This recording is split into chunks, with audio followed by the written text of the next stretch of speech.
Hey everybody, this is Marina, your podcast host at UNBOSSED. Here we go. At UNBOSSED, I interview amazing women in Chicago. There is so much woman power in this city that I want to provide these women a platform to tell their story. Please connect with us and please consider supporting by sharing, liking, commenting the podcast. Tell all your Netflix friends and family about it. Submit a recommendation for a guest, subscribe on your favorite podcast app, and donate by clicking on the anchor link and help me continue to make great episodes. I hope you enjoy and welcome to the show. Christine Izuakor is the CEO of Cyber Pop-Up, an on-demand cybersecurity service platform powered by vetted and highly skilled cyber freelancers. Izuakor is also the author of Ultimate Guide to Building a Career in Cybersecurity, available now at shop.cyberpopup.com/career-guide. She has over a decade of experience leading cybersecurity functions with Fortune 500 companies and recently played a critical part in embedding cybersecurity in a large enterprise DNA by training the global workforce on cybersecurity, supporting execution of the organization's security strategy, and developing cyber talent pipelines. Prior to this, she led numerous security functions from vulnerability management to handling legal implications of data security. Today, through Cyber Pop-Up, she helps corporations of all sizes and industries solve a diverse range of strategic cybersecurity challenges on demand. Dr. Izuakor is also active in the diversity and inclusion community. She was a co-founder and former vice president of GenTrend, United Airlines Millennial Business Resource Group, and served a 2-year term as the head editor in the Illinois Diversity Council editorial board, and volunteers as a cybersecurity mentor with Europe. She's dedicated to increasing diversity within cybersecurity and has continually curated cybersecurity development and scholarship programs to further this agenda.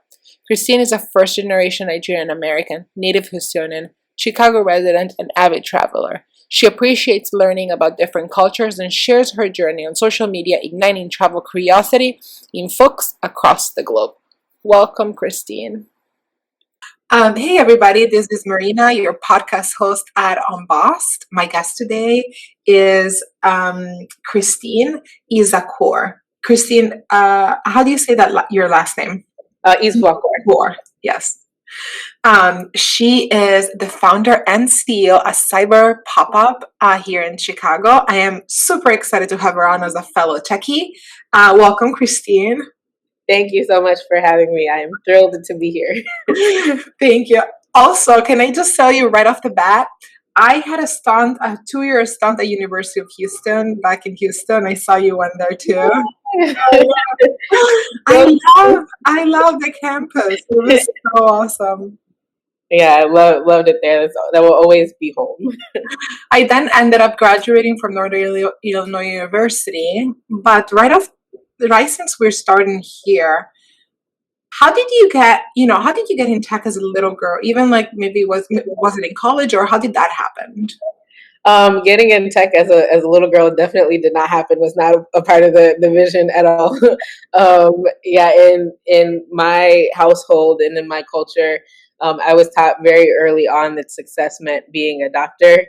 Or being an engineer, maybe even, I guess, in some ways that might bleed over into tech. But yeah, so I started out trying to be an eye doctor, and I figured that out probably around the time I was like 16, is when I decided that I was going to be an eye doctor specifically. So I knew I wanted to be a doctor, but just wasn't sure what kind. And yeah, I failed so miserably at that. It wasn't even funny. It was so sad. But a huge blessing in disguise, and something that I'm very thankful for, because I don't think I would make a very good doctor. I mean, I truly believe I can do anything I set my mind to, but I don't think I would be and happy about it by any means. Shout out to all the healthcare heroes out there. And so yeah, I ended up kind of challenging the status quo and what was expected of me in my culture and in my family, and just kind of taking my own path, which was, scary, and there was a lot of uncertainty behind it, and a lot of people asking me, am I crazy? But I did it anyway, and I'm so glad that I did, because I just love the tech space, love the cybersecurity space, which is where I focus the most. And so yeah, couldn't be happier. What is your background? I think, right? I know Izuakor. I've never heard that last name before. Sounds super interesting. Yeah, sure. I'm Nigerian. Both of my parents came here from Nigeria a Yeah. couple of years before I was born. Awesome. Does it mean something specifically? Um, Do you uh, know? yeah, so I feel like I should know this. And Okay, mom, dad, don't worry. She knows it. She knows it. I can say that so Christine is actually, this is something a lot of people don't know. Christine is actually my middle name. My first name is Ogechukwu, which is a Nigerian name as well, and it means that God's time is the best time. And so that's something that just means a lot to me, and that I hold very, very near and dear. That is beautiful. I know my African friends have had naming ceremonies for their children in which they give them multiple names. Do you in your culture, do you have other names that you were given? Yeah, so we usually do at least in the last 2 generations or so, Nigerian name, sort of like Western or like an American name, and then we always have a nickname or something for short. And my nickname or my short name is Oge. Um, Okay. and yeah, it's our language is Igbo, and so in Igbo it just means time. And so it's a shortened version of my full name, and that's actually, it's a name that has guided me like throughout my entire life. Like, I'm so obsessed with the concept of time, Yeah. and I truly believe that time heals all, and that with time you can get through anything, good and bad. And so yeah, that's my other part of my name. I don't think I've ever told that story on here or like anywhere before, so this is new. Well, this is how it goes. I kind of like have this affinity to get into the deep meaning of things. Mhm. So growing up in a Nigerian household, are you an immigrant into the United States, or how did that story happen? I ask because I'm an immigrant. I came here when I was 18, 19, about that age. How about you? Yeah, sure. So I was born here. So both of my parents came, I think, just a couple of years before I was born. And so, thankfully, though, like, they were really big on making sure we were very immersed in the culture and everything like that. So I've been back, of course, several times. Like, I've understand the language pretty well. I can speak it to a certain extent. But I remember my mom, like, she wanted to make sure that we all like got a lot of exposure. I have 3 siblings, and so we would alternate days of, like, some days she would speak English to us, and some days she would only speak Igbo to us. Oh, And cool. she like wouldn't talk to you if you didn't speak the language back, and so it kind of forced us to learn as much as we could. And so yeah, I loved that. Like, I technically was born in the U.S., but very close and very deeply ingrained in our culture for sure. Nice. And so then at some point you decided, like you were saying, to take like not the common path that your family wanted to take and to try on a new things. Do you want to tell me about how did you make that this like maybe like what was it about that decision that the circumstances of the decision and how did it go for you? Yeah, sure. So it was a tough decision, but it was one where I almost felt like I couldn't fail. I think once you feel like you can't fail, or like nothing else can go wrong, then I feel like there's a little bit more courage. But basically, what happened is around that time, I had so much going on in my life. So I was in college. I had failed for the first time several different classes. So I was raised to believe that A's were average and B's were failure. And so to me, like, What? not getting A's and even seeing like an F on my transcript in my first year in college was just devastating. And so, like, I had that going on. Like, I was in the middle of, quite honestly, a pretty toxic relationship. Like, I was working full time to try to make sure that I could pay for things. Couldn't afford my dorm, and so I was sleeping on the floor in somebody else's dorm or in the computer lab. And so there was just a lot going on. And so I feel like that was the year that I just kind of like broke in the best way. Because I started thinking about, okay, I'm doing all of these things, but what am I doing for me, or what am I doing that truly like aligns with what I want out of this life? And so I said, screw medical school and screw all of that. I'm just going to start taking different electives and trying to explore and figure out what I truly enjoy doing. And in the process of that, I came across a cybersecurity class that was just so fun to me. And I think it aligned so well with my personality and the things that I enjoyed as a kid. And I think that's part of why it that aha moment was just very clear to me because I felt that same kind of childhood joy. So that was like a no-brainer decision for me to switch. Now it was a bit challenging because then it's like I have to go back to my family and be like, hey, I'm not listening to you all. And I was a very obedient kid. And so I just kind of prepared for that. The good thing though is my parents, as much as they, you know, at the end of the day, all they wanted was for us to succeed and to prosper and to be well. And so I think to them, I almost had a misconception that I would get in trouble or like something bad would happen. When in reality, like my parents especially were super supportive and embraced that greater community. Some aunts and uncles, maybe not so much, but they came around eventually. That is so cool. What was it about cybersecurity and those things as a kid that you really enjoyed that made it like it for you? Yeah, sure. So as a kid, like my mom would always say that I was very mischievous, and I liked I liked breaking things, but in a way that people wouldn't know it was me. And so I was kind of like the silent troublemaker. And so it's like when I think about cybersecurity and like hackers, there's good hackers and bad hackers, right? But it's like in any case, you're really like you have to be that mischievous person trying to break into things. And so I feel like when I found out that I could like break into something and get paid to do it and build a career out of it, I was like, oh yes, this is totally me. Oh, that's awesome. That's really cool. I have similar tendencies. Like my tendency is more like a not necessarily like not breaking into things, but breaking things. Like anything that I can have my hands on and be like, I can show you how I can break this. It's really like I get a really good kick out of it. Yeah, that's why I'm also a builder because like I break things and then I build things. Build it back up. Yeah, I love it. Yeah, it's such a natural like connection. Yeah. And so you then I'm checking out your resume here, but you got super educated once you found out that really cyber was your thing. You went to University of Houston, we were talking about. You got your PhD from University of Colorado. And tell me a little bit like how did the early days in your career went for you? And for anyone listening, like tech, like maybe you can relate, but like tech is not necessarily one path fits all. So what was your path about going about like getting your start in tech in that way?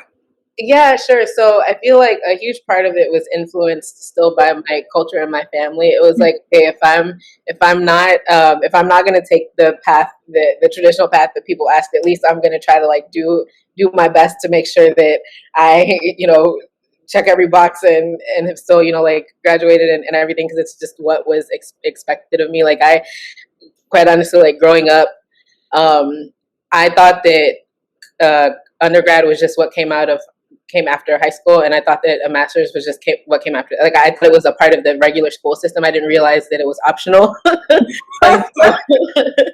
I didn't realize it was optional until I was like my senior year in high school is when I found out that those things didn't have to happen.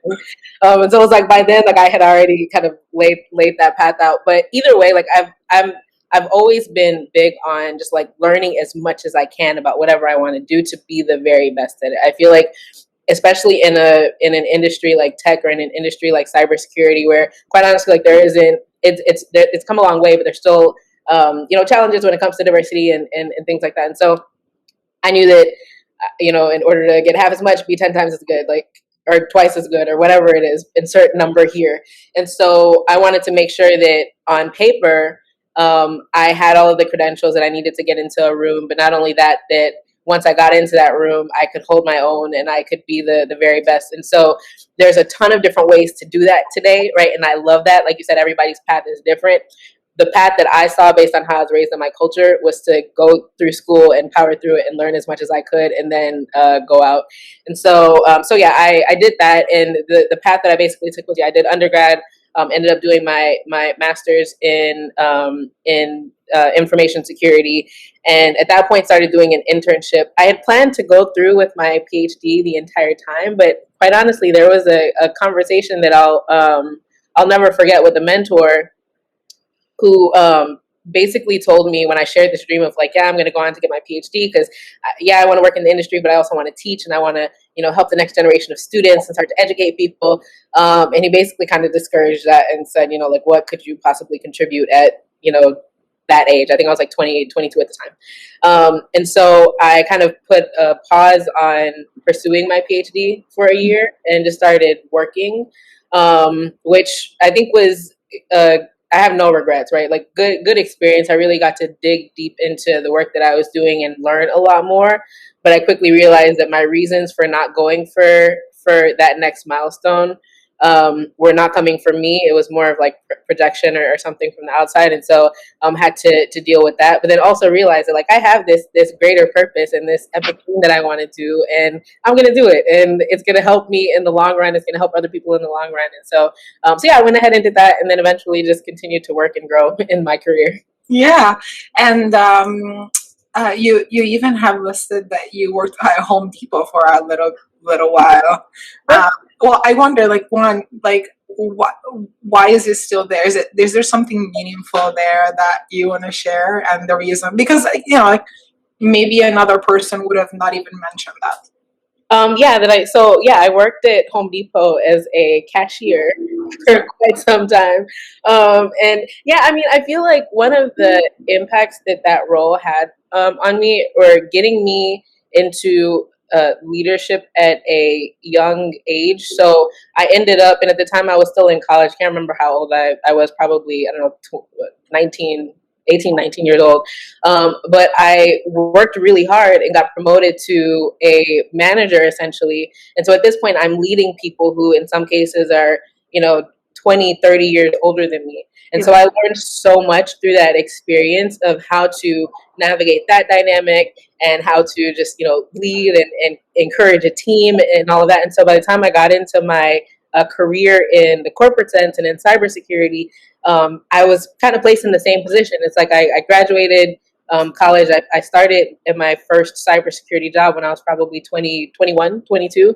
And so I was again surrounded by people from not just different ages, but just different backgrounds, right? And I feel like being able to lead a team in that environment in Home Depot really translated well and set me up for success as I started to get into that career and as I started to quickly lead teams there as well. Nice. I love that, especially since you mentioned before, cybersecurity is a field that is not very diverse. What is the stereotype? Well, what is the stereotypical persona of a cybersecurity person? And then I'm sure it's not you. I wonder, how did you feel as you were learning it, like early career or education? Like, how do you feel about being probably the only Black woman among, I don't know, what is this, white middle-aged men doing cyber? No, I mean, thankfully I can say we've come a long way as an industry. Of course, we're not 100% there yet, but I meet so many really cool Black women in cybersecurity, people of color in cybersecurity, everything. And so I just continue to get excited for it, especially looking at the next generation that's coming up and people who are like coming out of school today and everything. I have so many people reach out to me and I'm just like, yes, I'm so excited to see such different backgrounds and such diversity coming into the industry. But I think that the biggest misconception within cybersecurity professionals is that you're kind of this sort of doom and gloom,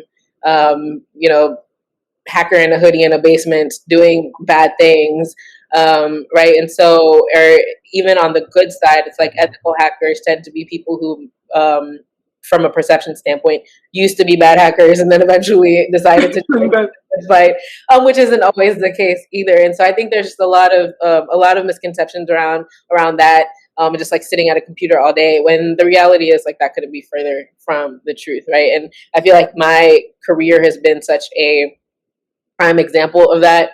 because I mean, sure, I learned how to code to a certain extent, and hack into some things on a very basic level, but by no means is that even 10% of my job today, or I think at any point in my career. Not to say that some jobs in cybersecurity aren't that, but there's just so many different paths, and I think for me, one of the things that I loved in my career, especially, was working within an airline for so long. I spent quite a bit of my career working in cybersecurity at United Airlines. And so when you do cybersecurity for an airline, it's honestly one of the coolest things ever, because there could be, times when you have to go out to airports and do security assessments, or go out and, train and talk to flight attendants and pilots, and be all over the place. And so, like, I really loved that role, because I got to protect an area that is so critical when you think about just like critical infrastructure around the world, but also to interact with people and just be able to explore. So yeah. Yeah, that sounds really cool. Absolutely. United Airline, then you actually got to teach as well cybersecurity. In which schools and university did you teach, or are you still teaching? So the main one was Robert Morris here in Chicago, but I recently started developing courses with Udacity. Definitely as more students embrace kind of online learning and different paths to cybersecurity as well. And so I'm working on my second course as a part of one of their cybersecurity nano degrees there. And I love those because one, just their model and their way of teaching is really cool, but also it's content that can live on, right, and reach so many more people. So yeah, I love teaching. Right, you're very busy. That's really cool. I can relate to that. I like to do a lot of things myself. Before we move into cyber pop-up, which I think we're going to spend a little bit rest of our time there, I was wondering if you could give the people that don't know, maybe have heard of cybersecurity and then don't know what it's really about, and as you were talking about cybersecurity not being necessarily only coding, can you break it down for us and tell us like what major areas is cybersecurity, and maybe like a brief description of kind of like those areas? Yeah, sure. So I think the most basic way to describe cybersecurity is you're trying to protect systems and data from bad things happening. Bad things happening can be a lot of different things.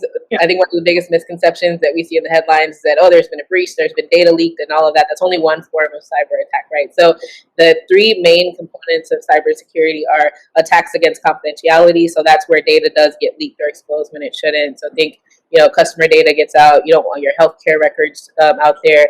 There's people selling all kinds of data on the dark web, right? So there's the confidentiality piece, there's the integrity piece. So you don't want people to be able to go in and change data that they shouldn't be able to change, right? If somebody can go to Chase and hack into their systems and change their bank account to say $1 million, which is really not $1 million there, that's not good. That messes up data integrity.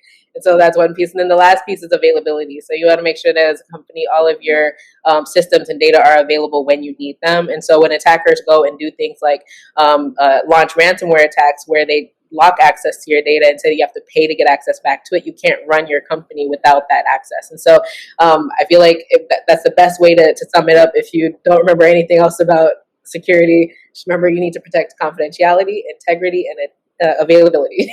Oh, beautiful. Thank you for that summary. Recently, I think two things come to mind. One that we mentioned earlier was the Colonial pipeline hack.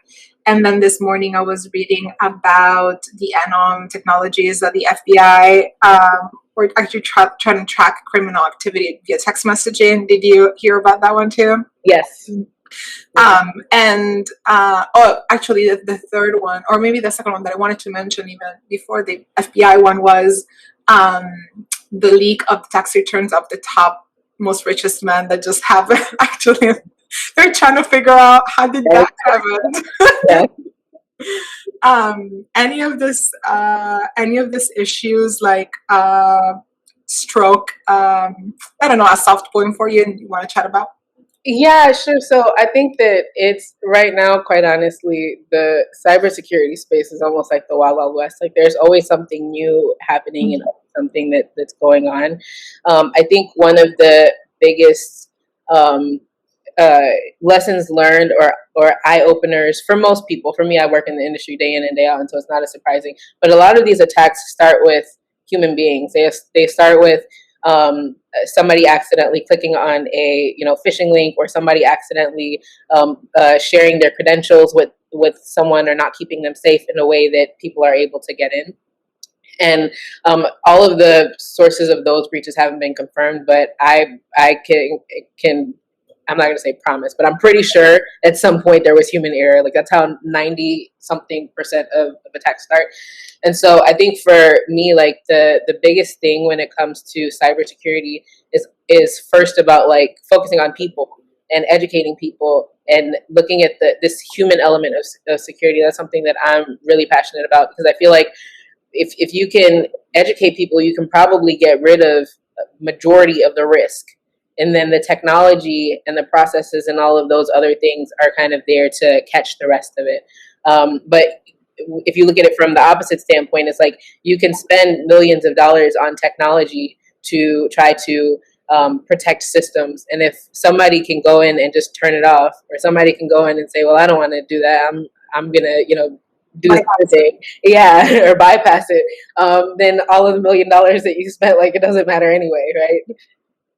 How do we, and could we at some point remove the human element from security and cybersecurity? Never. I don't think so. I feel like, human beings are a part of everything. Like, they're always going to be there. There's no way to 100% remove that risk. I feel like there's some interesting things going on with like artificial intelligence right now, where I think that AI and machines will work hand in hand very closely with human beings to try to automate and reduce some of the risk. But at the end of the day, like, people are people. People are going to make mistakes, and that's okay, right? Like, we don't expect people to be perfect. But again, I think that the more you can at least like make people aware of the basics of what they should and shouldn't do, then you can still reduce a ton of that risk. So then it becomes more of a game of planning around those mistakes. Am I right? Yeah, I would say planning to proactively, as possible. Planning to proactively prevent some of those mistakes. Yes. Got it. And how much are you involved with like identity and cybersecurity? The reason I ask is because I'm a huge proponent to potentially do a virtual voting or e-voting system, like electronic voting system for like the country. I wonder if you, by any chance, have given this topic any thought at some point, and what do you think about it from a cybersecurity perspective? Yeah, sure. So, I've been involved in the identity and access management space from a strategic level. I feel like it's probably one of the most rapidly growing areas in cybersecurity, especially when you think about the growth in like the use of biometric data and things like that. There's all kinds of stuff there, and so I feel like it's a complex topic, right? Because it's like on one end, biometrics and identity at that level that I think they would need to use to start to do like e-voting or things like that. I feel like on one end you get higher accuracy and it's more trustworthy, right? Especially when you're adding in multi-factor and different components like that. But at the same time, there's also the battle of like privacy. And like, how do you protect that data? And like, if everybody's biometric data gets leaked out, you have another war on your hands, right? And so yeah, it's a complex conversation, and there's like two sides to it, and I understand both. That's so cool. I'm looking forward to seeing you involved in those conversations more, and hearing what turns out from that. But for now, we have reached now where you've started Cyber Pop-Up. You want to tell us how you went from working at United until December 2019, and then probably something happened, and I would love to know what happened and then made you start Cyber Pop-Up. Yeah, sure. So actually, the Cyber Pop-Up, the idea from different angles had kind of been brewing for a while. I think that part of what happened in my journey and what I appreciate is by jumping around different areas of security within my career, I got a good taste of the things that I absolutely loved and was obsessed with and had so much fun with, and the things that in cybersecurity, it's like, okay, I'm glad I know how to do this, but I don't want to do this anymore. And so through that process, I kind of identified like the things that I'm really passionate about. And again, that's the human element of cybersecurity. It's being able to develop talent and build talent pipelines in cybersecurity because there's a huge talent shortage, of course, and just being able to solve very, complex and systemic problems. And so I feel like through that journey, I had this aha moment when I realized that my long-term goal when I got into the cybersecurity industry was to become a chief information security officer. And through that journey, I realized that that's not what I wanted to do at the end of my career. That wasn't the path for me. And so that's when I found myself at this kind of critical moment in my career where it's like, okay, I know what all of my passions are and everything. I know that the next step in my career is not necessarily the step that I want to take at this point. And so what can I do? And it's just like all of the stars aligned at that point to where the problem that we're trying to solve through Cyber Pop-Up was very real, and the time was like now, and everything aligned there. And I had this realization in my career. And so it was just a very clear decision to kind of take that leap of faith. And I did some, preparing for that, right? Like I didn't just like wake up one day and say, hey, I'm going to jump ship and start my own company. And so, yeah, I had started to, kind of build things and work from there. But yeah, I feel like it's been such a perfect journey to me. Like I wouldn't have changed a single thing because I learned so much and contributed so much, and I'm excited for this next chapter. I feel like there's the theme of time coming back where you're like, oh, this is like the perfect time, and this is the perfect time. Yeah. This is, I love that you have that clarity in all your decisions, and also makes me wonder, like, how do you have any strategy in which you gain that clarity? Because maybe some people or some women out there that are thinking about starting something don't feel as they're as clear. What would you say to them, I guess? Yeah, sure. So yeah, there's not an easy answer to this. I think that for me, there's two things. One, I always keep in mind what my greater purpose is. Like I know that my ultimate goal in life is to reach my full potential and share the journey with hopes that it inspires other people to reach their full potential. And so any decision that I make, anything that I do, I run it through that filter. Like, does this align? And if it doesn't, then I don't do it. And so I think that's one piece. I think the second piece on a more tactical level is if I think about something more than, I would say, like 5 times without taking action on it, then that's a problem. That's a sign to me. It's like if something come back into my mind that many times, it's there for a reason. And now I'm making a conscious choice to ignore what the universe is telling me. And so yeah, I feel like that's the other key for me. Because it's like, even with Cyber Pop-Up, like I got to a point where like everything was pulling me towards this idea.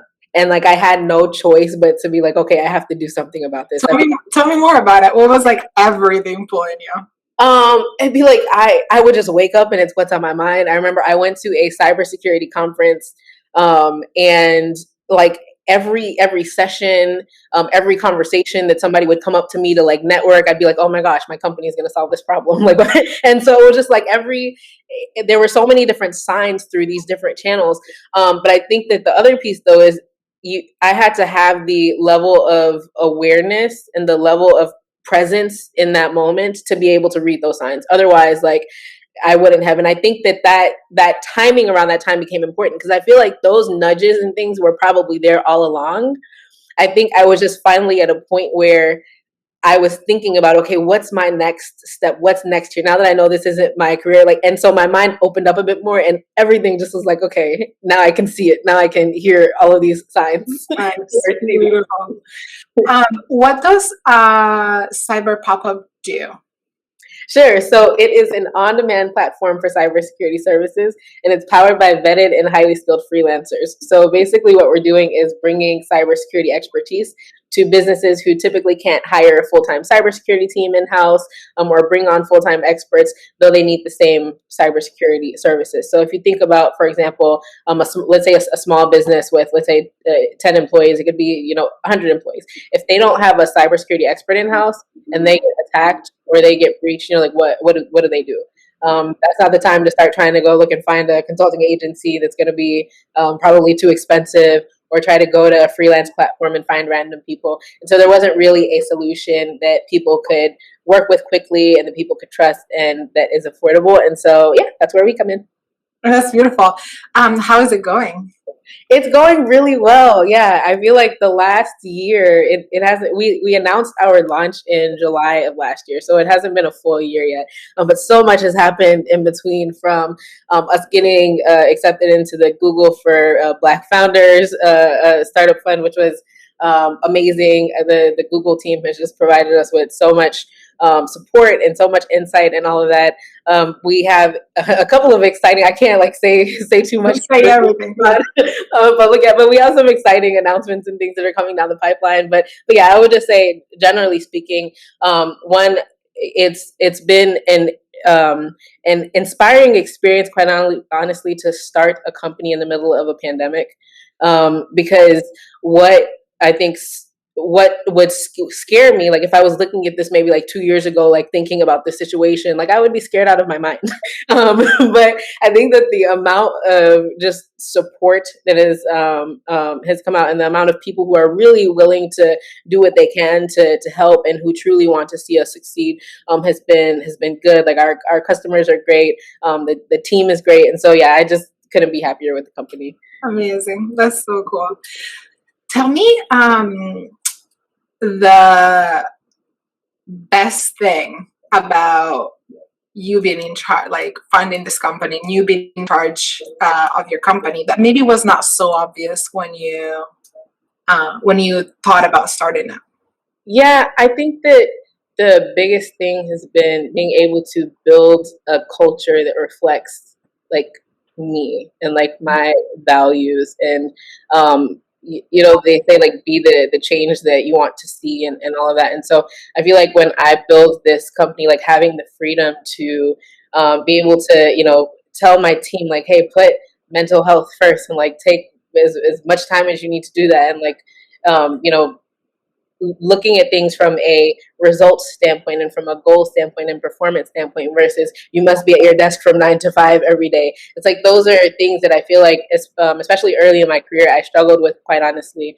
And so I think being able to take all of those lessons learned and be able to build a company culture that truly, I think, puts people first and allows people to thrive being their true, authentic, best selves. Like that's the most important thing. I realized in my career that the only way that I could grow was to be my best self. And so I feel like creating an environment where other people can do the same is the best environment to have. And so, yeah, I feel like there's been a ton of benefits. Like I love the freedom and all of that. But I think the biggest piece has been being able to build that culture.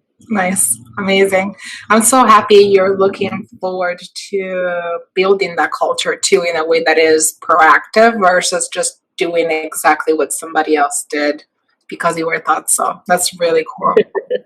What is something that perhaps I did not expect to do this, and I really don't like this, but I have to do it anyways, that maybe surprised you? Yeah, sure. So I think that for me, I spent the last 10 years knee deep in nothing but cybersecurity. Even if I was, teaching and speaking at events and doing it, like most of the time it was about cybersecurity.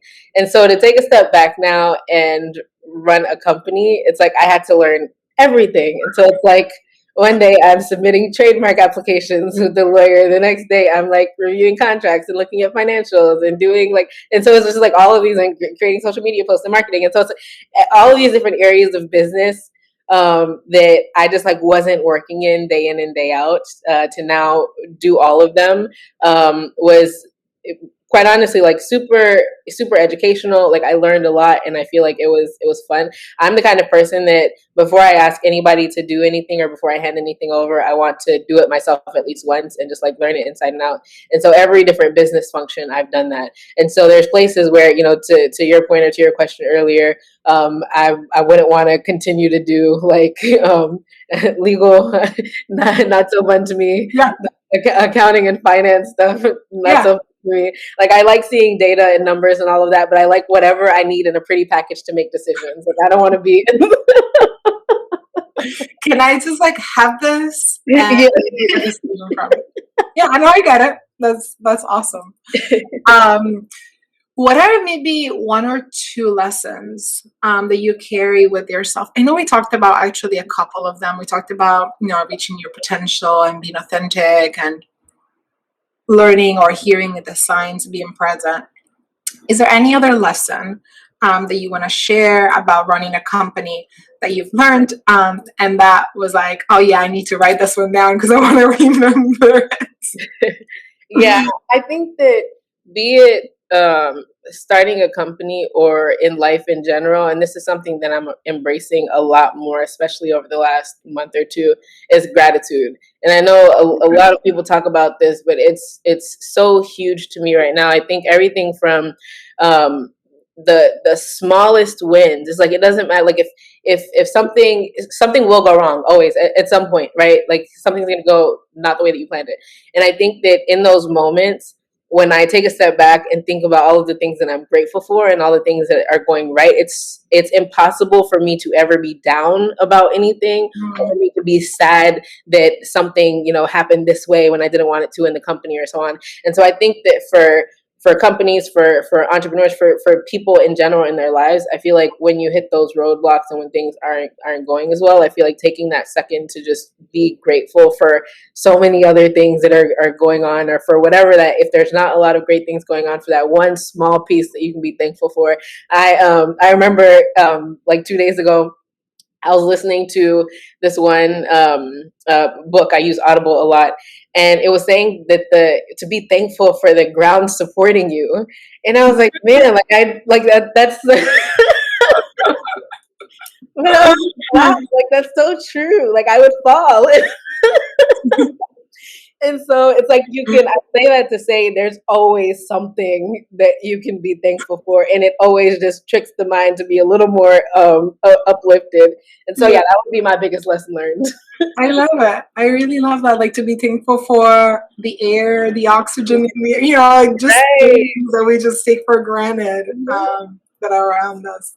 That's really cool. I'm not saying you regret anything, but if you were to give yourself an advice at a younger age, now that you know what you know, what would that be? I think the biggest advice still to this day would be twofold. One, that I'm enough. I think I spent quite a bit of time, especially earlier in life and in my career, trying to overcompensate and check all of these boxes and do all of these big things to fill a void that I felt like without those things, I wouldn't matter. Like I wouldn't be worthy of love and so on. And so I think that going back and telling myself, hey, no matter what you do, like you're enough and you're going to be okay, is a huge piece to this.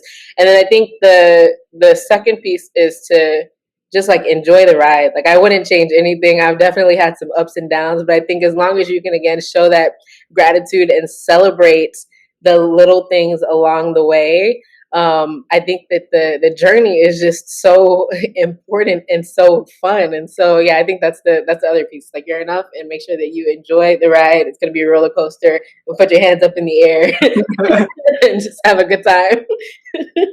That is awesome. And especially talking about that, I wanna kind of like break out a little bit because I've been asking a lot of questions. I was wondering like what is a story that you can tell about where you see yourself going next or where you see your company going next as like a future make it the future of the story. And I just wanted to record this and have it out there, and then for you to come back in a few years and be like, not exactly how I thought it, but pretty close.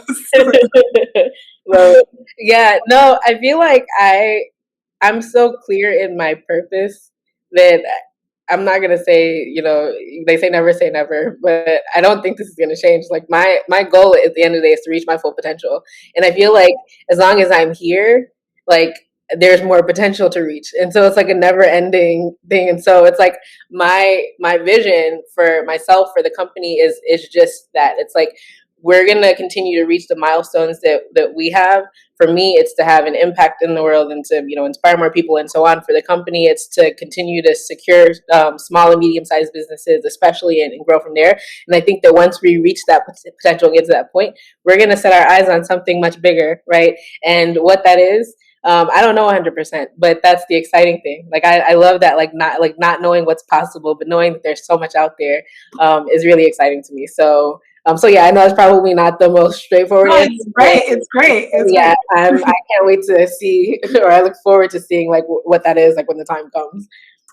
That is so beautiful, and it almost feels completely perfect to end the interview right here.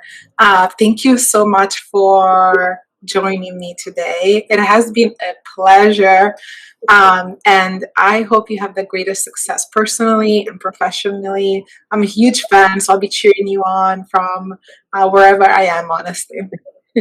Thank you so much. It has been my pleasure to join, and this has been such a good conversation. So many good questions that quite honestly, some I've never been asked before. And the unique spin on the conversation. So thank you, and same to you. I appreciate all that you're doing to really spotlight women leaders, and just continue to help people and put that word out. And so wishing you all of the best as well, and looking forward to watching your journey too. Thank you.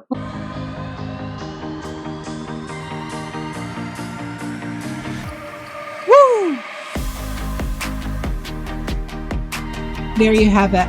I hope you liked this episode, and please don't forget to share, like, comment on the podcast link. Tell all your networks and friends and family about it. Submit a recommendation for guests at www.unbossed.io. Subscribe on your favorite podcast app. Donate by clicking on the anchor link, and help me continue to make great episodes. You can find all this information on www.unbossed.io. See you next time.